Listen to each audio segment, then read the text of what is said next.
అందరికీ గౌరవం కాదు అది. కాబట్టి మీరు సీరియస్గా ప్రొసీడ్ ఇవ్వండి. దాని రెండో ఆలోచన మంచులు శాసనసభ్యులు ఏదైతే నందన్ నోబులేష్ కమిషనర్ గారికి వీళ్ళు పూర్తి అవగాహన ఉంది. వారేం కొత్త కాదు.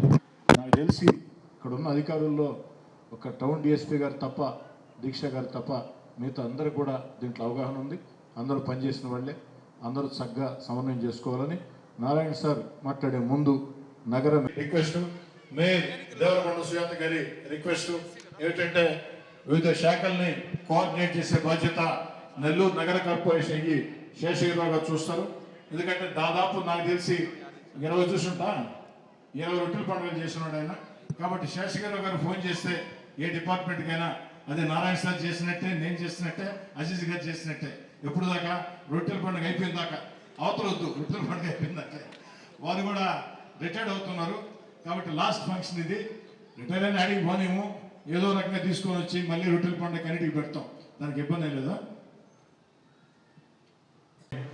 ఒక 100 మందితో ఈ యొక్క బారాషాయి దర్గా కమిటీ కూడా వేయటం జరుగుతుంది. అది త్వరలోనే ఒక వారం రోజుల్లో వారు కూడా అందరూ కూడా సహకరిస్తారు. అదేవిధంగా పోలీస్ శాఖకు సంబంధించి డిఎస్పీ గారికి నా రిక్వెస్ట్ ఏంటంటే కడప పీఠాధిపతి ఆ యొక్క గంధం రోజు ఇచ్చేస్తారు. వారికి ఏదైతే అధికారిక లాంఛనాలతో మన జిల్లా బార్డర్ నుంచి బారాషాయి దర్గా దాకా, మళ్ళీ దర్గా దగ్గర నుంచి జిల్లా దాటిన దాకా పూర్తి అధికార లాంఛనాలతో ఇవ్వటం మన సాంప్రదాయం. అనేక సంవత్సరాలుగా ఇది వస్తుంది. దాన్ని కూడా కొంచెం కాస్త మన ఈద్గా కమిటీ నాయకులు అజీజ్ గారు అందరూ కోఆర్డినేట్ చేసుకుంటారు. కాబట్టి దానికి కూడా సహకరించి వారిని గౌరవంగా తీసుకొని వచ్చి గౌరవంగా పంపించే బాధ్యత కూడా పోలీస్ శాఖ అని చెప్పని ప్రధానంగా తెలియజేస్తున్నా. ఇంకేమైనా డిపార్ట్మెంట్స్ ఏమైనా ఉన్నాయమ్మా? ఇరిగేషన్ అయిపోయింది, ఎలక్ట్రిసిటీ అయిపోయింది, కార్పొరేషన్ అయిపోయింది, పోలీస్ అయిపోయింది. ఇంకేమైనా డిపార్ట్మెంట్స్ ఏమన్నా ఇంపార్టెంట్ ఏంటంటే ఫిషరీస్ అయిపోయింది, గజేతగాళ్ళు, డిఎంఎండ్హెచ్ఓ మెడికల్ అండ్ హెల్త్ అయిపోయింది, టూరిజం ఎవరు వచ్చినా అమ్మా? ఏ అమర్ ఏం చేస్తున్నావు స్పెషల్ సరే? బోట్లు ఏం చెప్తున్నావా? 3 బోట్లా? బాగా తిప్పాలి బోట్లు, ఓకేనా? రైట్. నీకు చెప్పేది ఏమైనా చూసుకుంటావు కదా, ఒక 6-7 చూసుకుంటావా? Very good. నీకు చెప్పలే, జాగ్రత్తగా చూసుకో. దానిలో కూడా ఆ సీసీ కెమెరాల ద్వారా మనం మానిటరింగ్ చేయడం అలవాటే. దాన్ని మేము ప్రధానంగా ముందుగా పార్కింగ్ ప్లేస్లు ఐడెంటిఫై చేసుకోవాలని చెప్పని గత సంవత్సరం ఏ పార్కింగ్ ప్లేస్లు ఉన్నాయో ఎంత కార్పొరేషన్ లిస్టు ఉంది, ఆ లిస్టు పోలీస్ శాఖ మీరు ఇచ్చేస్తే వాళ్ళు దాన్ని కోఆర్డినేట్ చేసుకుంటారు. రెండు నాకు తెలిసి ఆ టైంలో పెళ్ళిళ్ళు కూడా ఏమి లేవు నాకు తెలిసినంతవరకు. కాబట్టి వీళ్ళు నన్ను కళ్యాణ మండపాలు వాళ్ళందరినీ కూడా రిక్వెస్ట్ చేసి అది town planning department, corporation town planning రాలేదా, గౌరవం రాలేదా, వెంటనే తొందరగా కోఆర్డినేట్ చేసుకుంటుంది. మెయిన్ అది పార్కింగ్ పాయింట్స్, మొత్తం పార్కింగ్ పాయింట్స్ పోలీస్ శాఖ చూస్తుంది. వాళ్ళకి మీరు సపోర్ట్ ఉండండి. మీకు సంబంధించి ప్రధానంగా ఏంటంటే కళ్యాణ మండపాలు అయినా మొత్తం బ్లాక్ చేయండి. కంపల్సరీగా అందరూ మండపాలను తీసుకోండి. ఇది స్టేట్ ఫెస్టివల్, ఏర్పాట్లు కూడా అదే చేసుకోండి. ఇక విద్యుత్ శాఖ పరంగా ఎస్సీ గారు వచ్చున్నారు. ఎస్సీ గారు విద్యుత్ శాఖ లాస్ట్ టైం మీకు అవగాహన ఉంది, మీ వాళ్ళకి అందరూ కూడా అవగాహన ఉంది. మీరు ప్రధానంగా కోఆర్డినేట్ చేసుకోండి. కార్పొరేషన్ సంబంధించి ప్రధానంగా రెండోది ఏంటంటే చైతన్య గారు, హెల్త్ ఆఫీసర్ గారు, దినేష్ గారు చాలా ఇంపార్టెంట్. ఈ యొక్క రొట్టెల పండుగ మంచి పేరు రావాలన్నా రాకూడదు అనుకున్నా మీరే కారణం. మీరు బాగానే చేశారు ఈ మధ్యకాలంలో ఉన్నటువంటి ఫంక్షన్లు. మీ మీద నమ్మకం నాకుంది. మీరు తప్పకుండా కోఆర్డినేట్ చేసుకొని గతంలో ఇక్కడ పనిచేస్తున్నారు హెల్త్ ఆఫీసర్లు వెంకటరమణయ్య గారు, వాళ్ళందరూ అవగాహన ఉంది. వాళ్ళందరి సలహాలు కూడా తీసుకొని సూచనలు కూడా తీసుకొని పక్కా శానిటేషన్.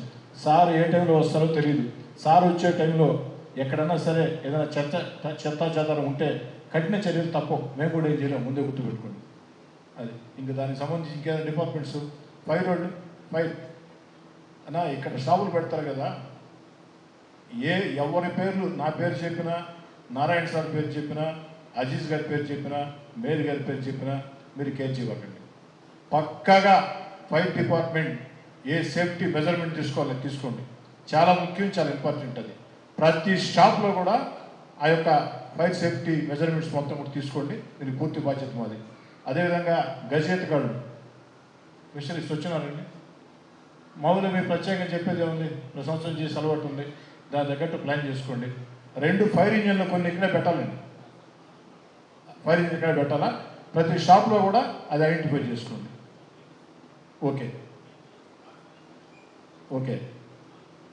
మెడికల్ అండ్ హెల్త్ చదువుతున్నారమ్మా, మీకు అలవాటే, మీరు క్యాంప్ పెట్టండి.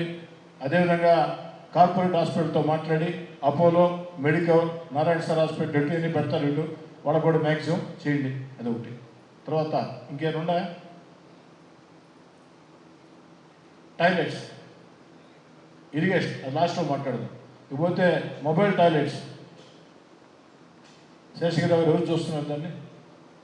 మనం చూస్తున్నాం. పార్కింగ్ కాడ, ఇక్కడ పార్కింగ్ కాడ మొబైల్ టాయిలెట్స్ మోస్ట్ ఇంపార్టెంట్, దాని జాగ్రత్తగా చూసుకోండి.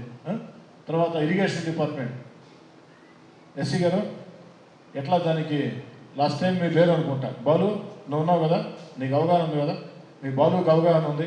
కోఆర్డినేట్ చేసుకొని అన్ని రకాల కూడా మీతో అటు మేయర్ గారు, అదేవిధంగా మా తమ్ముడు గిరి కానీ, మేయర్ గారు మన అజీజ్ గారు కానీ అందరు టచ్లో ఉంటారు. మీతోటి కోఆర్డినేట్ చేసుకొని ఆ వాటర్ లెవెల్స్ అవి కూడా జాగ్రత్త ఉండేటట్టు. లాస్ట్ దాకా టెన్షన్ పెట్టవకండి. లాస్ట్ దాకా చేస్తున్నాం అని చెప్పి లాస్ట్లో ఆడ పెంచితే ఆడ మునగద్ది, ఈడ దూకద్ది, ఈ యొక్క సమాధానాలు చెప్పకండి. పక్కా ప్లానింగ్తో ఉండండి. మీ ప్లానింగ్ ఏందన్నది నాకు ఈ నెల 16వ తారీఖు లోపల బ్లూ ప్రింట్ కావాలా. బాలు నీదే బాధ్యతమ్మ, అబ్బాయిని స్పెషల్ ఆఫీసర్గా పెట్టి చూసుకుంటాడు మొత్తం ఇబ్బంది. ఇంకేమైనా ఉన్నాయమ్మా? ఇంకేమైనా డిపార్ట్మెంట్స్ ఏమన్నా? ఇది 414 సంవత్సరాల పైగా చరిత్ర కలిగిన బారా షాహిద్ దర్గా. 2014-19లో నేను ఇదే శాఖ మంత్రిగా ఉన్నప్పుడు ఫస్ట్ ఇక్కడికి నేను అజీజ్ గారు రావటం చూడటం. ఆ రోజు పరిస్థితి మీకు అందరికీ తెలిసిందే, ఇప్పుడే అజీజ్ గారు చెప్పారు. టాయిలెట్స్ అంటే ఎలానో, యూరిన్ అంటే దాంట్లోనే పోసేవాడు. భయంకరంగా వాటర్ ఉండేది. అట్లాంటి దాన్ని యాక్చువల్గా ఏంటంటే ఆ రోజు దీని మీద స్పెషల్ డ్రైవ్ పెట్టి వాటర్ క్లీన్ చేయటం. ఫస్ట్ ఇయర్ అయితే వాటర్ క్లీన్ చేయడానికి ఫస్ట్ ప్రయారిటీ ఇచ్చాం. సెకండ్ ఇయర్కి వచ్చేళ్ళకి కొంత ఘాటు కట్టాం. థర్డ్ ఇయర్కి ఇంకొకరు ఘాటు కట్టాం. ప్యారలల్గా ఇక్కడ ఫస్ట్ ఇయర్ బయట నుంచి టాయిలెట్స్ తెప్పించాం, మొబైల్ టాయిలెట్స్. సెకండ్ ఇయర్ కొన్ని కట్టాం, థర్డ్ ఇయర్ కొన్ని కట్టాం. ఫేజ్ మేనర్గా 5 సంవత్సరాలు చేసాం. అయితే గత 5 సంవత్సరాల్లో శ్రీధర్ రెడ్డి గారు కూడా వారి వంతు ప్రభుత్వం దీనికి స్పెషల్ ఫండింగ్ పోయిన లాస్ట్ 5 ఇయర్స్లో వారు మ్యాక్సిమం అనేక సోర్సుల్లో కొంత డెవలప్ చేశారు. మళ్ళీ ఈ ప్రభుత్వం వచ్చిన తర్వాత మళ్ళీ దీనికి కొంత ఫండ్ రాష్ట్ర ప్రభుత్వం యాక్చువల్గా ముఖ్యమంత్రి గారు ఒక 5 కోట్లు శాంక్షన్ చేయడం జరిగింది. అదే కాకుండా మున్సిపల్ కార్పొరేషను మన వర్క్ బోర్డ్ చైర్మన్ ఆయన డబ్బులు బాగా ఇవ్వచ్చు, కానీ ఇవ్వడు. మొత్తం మీద ఒక సుమారుగా 10 కోట్లతో దీని వర్క్ను టేకప్ చేసేటట్టుగా మొదలుపెట్టారు. అటు శ్రీధర్ రెడ్డి గారు, ఎమ్మెల్యే గారు, వర్క్ బోర్డ్ చైర్మన్ ఇద్దరు ఆ డిజైన్స్ అన్నీ ఫైనలైజ్ చేసి టెండర్ కూడా పిలిచినట్టున్నారు. దాన్ని వీలైనంత తొందరలో కంప్లీట్ చేయండి. ఎందుకంటే 2014-19 వేసిన కాలమ్స్ అవి మరొక 3 నెలలు 4 నెలలు ఉండేది, అయిపోయింది అది. సరే, తర్వాత వచ్చిన గవర్నమెంట్ ఫండ్స్ ఇవ్వనప్పుడు ఎమ్మెల్యే గారు ఏమి చేయలేరు. వారి వంతు ఎందరూ చేయగలరో కొంత డెవలప్మెంట్ చేశారు బారా షాహిద్ గారు. అయితే రొట్టెల పండుగ అనేది ఒక నెల్లూరు టౌన్కో, నెల్లూరు కార్పొరేషన్కో, కానీ నెల్లూరు జిల్లాకు సంబంధించి కాదు. ఇది రాష్ట్ర పండుగ. ఈ రాష్ట్ర పండుగ కూడా 2014-19లో డిక్లేర్ చేయించాం. 14-19లో ముఖ్యమంత్రి గారు రావడం జరిగింది. ఇది రాష్ట్ర పండుగ. ఇది అనేక రాష్ట్రాల నుంచి ప్రజలు వస్తారు, నెల్లూరు జిల్లానే కాదు, అనేక రాష్ట్రాల నుంచి, పక్క రాష్ట్రాల నుంచి, కర్ణాటక, తమిళనాడు, మహారాష్ట్ర, అక్కడి నుంచి కూడా వస్తారు. అనేక విదేశాల నుంచి కూడా వస్తారు. ఎందుకంటే ఇక్కడ వదిలే రొట్టెలో ఏదైతే రొట్టెని వదులుతారో ఆ రొట్టెని పట్టుకుంటే వాళ్ళు అనుకున్న కోరికలు నెరవేరుతాయని నమ్మకం లేకుంటే భక్తుల సంఖ్య పెరగదు. వాళ్ళు అనుకున్న కోరికలు జరగకుండా ఉంటే కూడా భక్తుల సంఖ్య పెరగదు. ఫస్ట్ 2014 ఫస్ట్ ఇయర్ చేసినప్పుడు 4 లక్షలు వచ్చారు. 4 లక్షలే. అదే 2019కి వచ్చాకే అది దాదాపు 14 లక్షలైంది. ఇలా ఇయర్ బై ఇయర్ పెరుగుతున్నారంటే వారు ఏదైతే ఇక్కడ వచ్చి రొట్టెలు వదలటం, రొట్టెలు పట్టుకోవటంలో వారు ఏదైతే కోరుకుంటున్నారో అవి జరుగుతున్నాయనే దానికి నిదర్శనం అదే. అలాంటి ఈ యొక్క పవిత్రమైన స్థలాన్ని ఎంతో డెవలప్ చేయాల్సి ఉంది. ఈరోజు మనకు ఫైనాన్షియల్గా రాష్ట్రం అనేక ఇబ్బందులు ఉన్న ముఖ్యమంత్రి గారు దీనికి శాంక్షన్ చేశారు. కొంత వర్క్ బోర్డ్ కొంత ఇస్తుంది, మున్సిపల్ కార్పొరేషన్ కొంత పెడుతుంది. దాంతో అట్లీస్ట్ అజీజ్ గారికి నేను ప్రత్యేకంగా చెప్తున్నా, శ్రీధర్ రెడ్డి అయితే రెగ్యులర్గా పెట్టుకుంటున్నారు. కనీసం నెక్స్ట్ మహారాష్ట్ర దర్గా కన్నా దీన్ని 100% పూర్తి చేయమని నేను వారిని రిక్వెస్ట్ చేస్తున్నాను. 100% పూర్తి చేస్తాను 1 ఇయర్. ఓకే, సరే. దీని గురించి కాస్త డిఫరెంట్ డిపార్ట్మెంట్స్ ఉన్నాయి.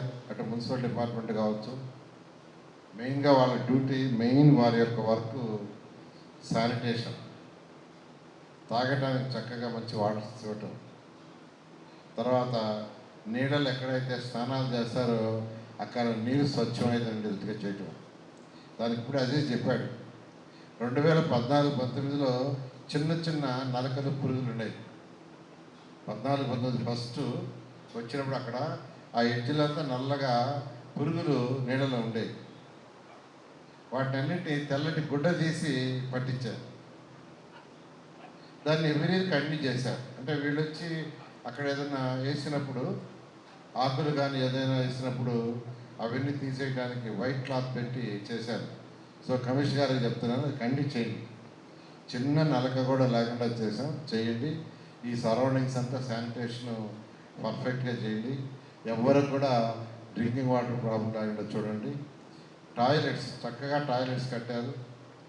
అవన్నీ కూడా యాక్చువల్గా క్లీనింగ్, కట్టడం కాదు, అవి మెయింటైన్ చేయటం. అదేవిధంగా లోపల ఎవరైతే అక్కడ నీడల్లో మునుగుతారో బయటకు వచ్చిన తర్వాత స్నానం చేయడానికి లేడీస్కి, జెంట్స్కి సపరేట్గా యాక్చువల్గా కట్టి కొళాయిల ద్వారా ఏర్పాటు చేసాం. వాటిని కూడా మీరు ఏర్పాటు చేయండి. ఆ కమిటీ ఎవరైతే ఉన్నారో ఆ కమిటీ, ఎమ్మెల్యే గారు అంటే గట్టిగా పట్టుకుంటారు, ఆయన వదలరు. ఎమ్మెల్యే గారు కావచ్చు, గిరిధర్ రెడ్డి కావచ్చు, వాళ్ళు వదలరు. ఏది ఏమైనా ఇప్పుడు అజీజ్ అన్నారు, నేను పలానా దగ్గరికి పోతే అక్కడికి వచ్చారు కొందరు, సార్ బాలాసాహి దర్గా రొట్టెల పండుగ మేము వస్తున్నాం, చాలా బాగా చేస్తున్నారని చెప్పారని అప్రిషియేట్ చేశారు. అలా వచ్చిన వాళ్ళు సంతృప్తి పడితే నెక్స్ట్ ఇయర్ ఇంకా డబుల్ అవుతుంది. అందువల్ల దీన్ని హై క్వాలిటీగా నీట్గా చేయమని రిక్వెస్ట్ చేస్తున్నాను. ఇప్పుడు డిపార్ట్మెంట్ వైజ్ ఎవరైనా మాట్లాడుతామంటే 1 by 1 మాట్లాడండి.